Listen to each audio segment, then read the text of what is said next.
আমরা রাস্তাটা একটুখানি ছেড়ে ঘোর হয়ে আমরা দাঁড়িয়ে যাব এবং আমরা তিলোত্তমার স্মৃতির উদ্দেশ্যে 1 মিনিট নীরবতা পালন করবো, মোমবাতি জ্বালাবো।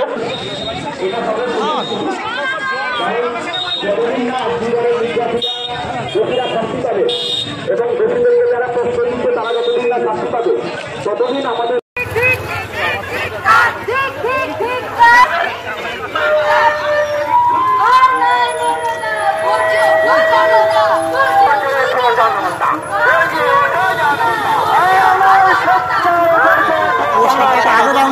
आगे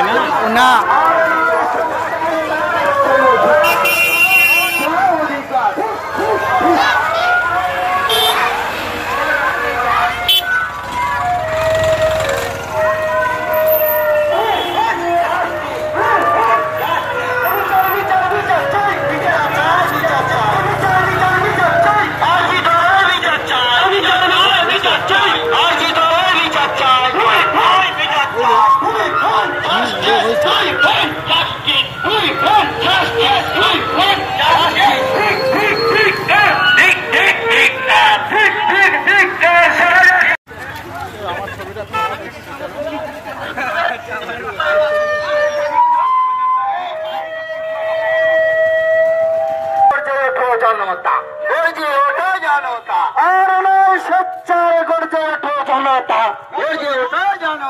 আর নয় সোচ্চার নারীদের চাই অধিকার,